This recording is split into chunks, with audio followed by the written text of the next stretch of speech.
keluarga Indonesia, apa kabar Anda hari ini? Senang sekali saya Ayu Sutomo bisa kembali hadir ke hadapan Anda dalam program keluarga yang edukatif dan inspiratif Ruang Keluarga.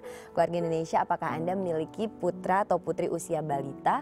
Dan putra-putri Anda nih keluarga Indonesia, saya tanya, coba apakah ada yang suka ngambek, kemudian marah-marah, nangis tidak jelas, bahkan kadang-kadang mukul-mukul atau berguling-guling. Tapi semua itu sebabnya nggak jelas keluarga Indonesia. Jangan-jangan putra dan putri keluarga Indonesia di rumah mengalami yang namanya temper tantrum. Nah, keluarga Indonesia, lalu apa sih sebagai orang tua yang harus dilakukan ketika balita kita di rumah mengalami temper tantrum, dan kemudian apa penyebabnya, kemudian bagaimana sih harus menanggulangi kondisi anak pada saat mengalami temper tantrum. Topik itu akan kita bahas lengkap keluarga Indonesia di Ruang Keluarga kali ini, yaitu tentang mengatasi temper tantrum pada anak. Untuk keluarga Indonesia di rumah yang mungkin punya pertanyaan seputar topik tersebut, masih kami tunggu keluarga Indonesia di nomor 021-2903-2644 atau via Twitter @daya_tv dikasih hashtag Ruang Keluarga. Nah, keluarga Indonesia, sebelum kita berbincang dengan narasumber mengenai topik mengatasi temper tantrum pada anak, kami telah menyiapkan satu tayangan yang berisi pendapat dari keluarga Indonesia di rumah tentang topik kita kali ini. Seperti apa tayangannya? Simak yang berikut ini.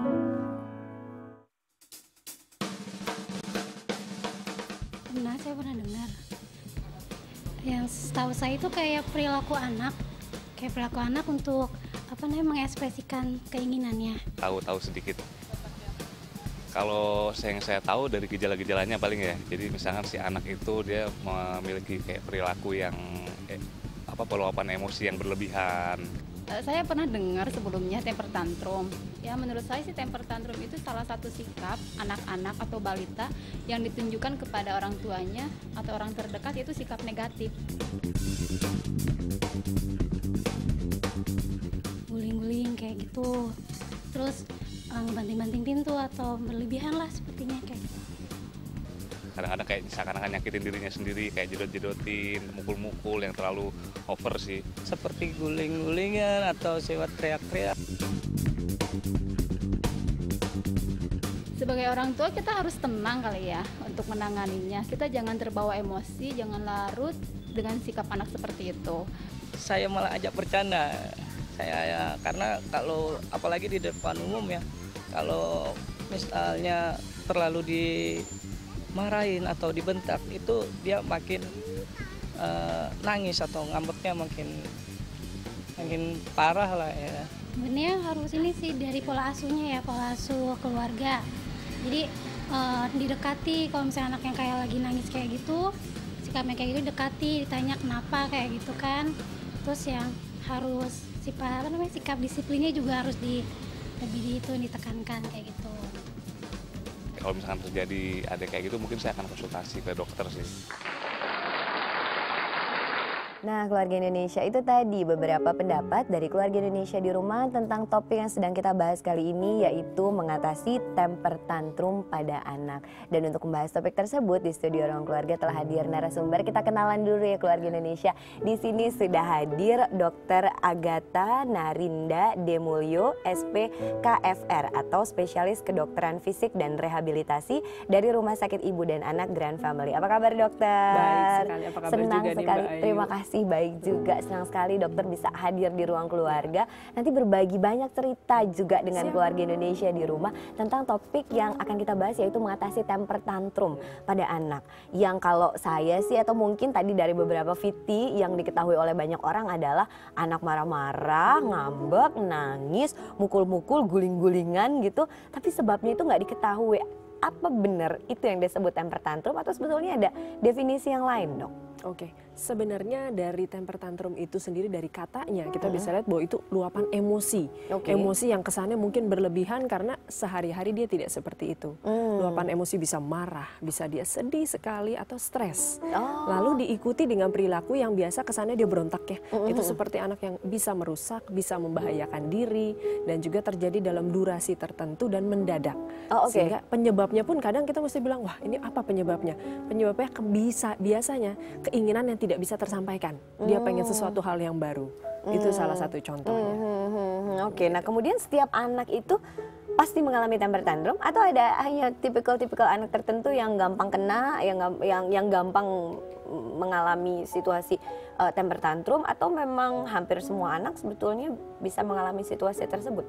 Ya, sebenarnya dari survei, ini memang kita banyak survei Amerika ya, mereka bilang setiap anak pasti akan melewati waktu dan usia yang rentan, di mana mereka biasanya akan mengalami temper tantrum. Dan itu tergantung dengan apa yang pola asuh dari keluarga, bagaimana orang tua menangani, bagaimana anak juga mengatasi dirinya. Ada juga nanti tanda-tanda bahaya sebenarnya kalau kita tahu, loh sudah berlebihan sekali nih tantrumnya. Ada usia-usia tertentu yang memang anak pasti akan mengalaminya. Di usia berapa dok umumnya anak-anak rentan untuk dia ya istilahnya ngambek sedikit kemudian jadi temper tantrum berlebihan itu? Biasanya di rentang 2 sampai 5 tahun.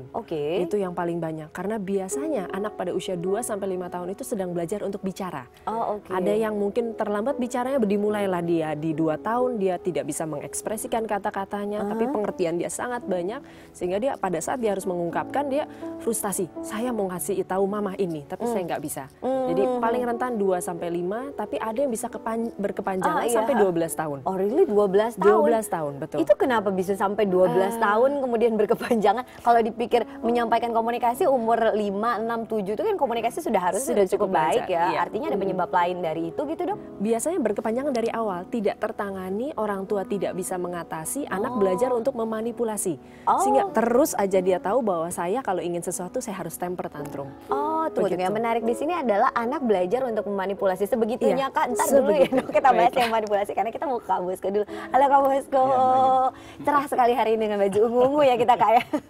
Kita bahas temper tantrum. Kalau Kak Bosko dulu anaknya sempat mengalami yang namanya kondisi sulit untuk ditangani, ngambek yang sampai luar biasa sehingga kita kenalnya sebagai temper tantrum nggak sih Kak Bosko? Itu ada ponakan? Kalau dipikir-pikir ada juga sih. Gitu? Nah, jadi kejadian waktu kita jalan, seringnya kalau jalan terus ke mall, ya itu mulai berulah.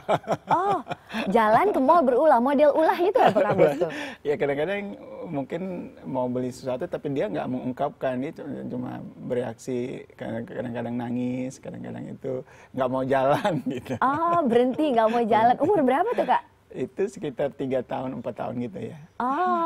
Nah terus pada saat itu yang Kak Bosko lakukan untuk menanganinya apa? Ya kadang-kadang kita emosi juga ya, di depan umum bro gitu. Tapi memang harus diuji kesabaran orang tua, pelan-pelan membujuk.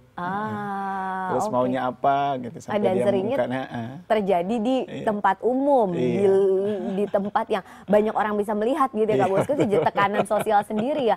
Thank you ya Kak Bosko. Dok, bener nggak sih dok temper tantrum itu biasanya dilakukan sama anak justru memang di tempat umum yang ramai orang, kalau dikaitkan dengan kemampuan anak untuk memanipulasi satu situasi untuk mendapatkan apa yang dia mau, ada kaitannya nggak sih dok sebenarnya seperti itu?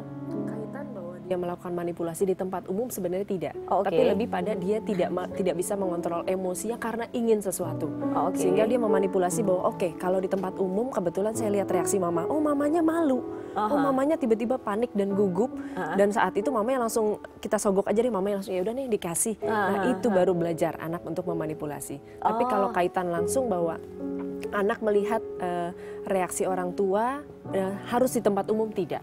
Biasanya malah harus ada definisi di rumah pun terjadi, di tempat umum pun terjadi. Gitu. Berarti untuk menegakkan si diagnosa bahwa dia nih anak rentan temper tantrum harus ada di beberapa situasi yang berbeda begitu ya dok ya. Menarik ya keluarga Indonesia. Kita akan lanjutkan ngobrol-ngobrolnya ya keluarga Indonesia. Untuk keluarga Indonesia di rumah yang mungkin punya pertanyaan seputar topik ini, kami tunggu keluarga Indonesia di nomor 021 2903 2644 atau Anda bisa mention kami via Twitter di @daya_tv dikasih hashtag ruang keluarga. Kita lanjutkan ngobrol-ngobrolnya selepas informasi menarik yang telah kami siapkan untuk Anda. Tapi sebelumnya satu alunan piano indah dulu dari Kak Bosko. Silakan Kak.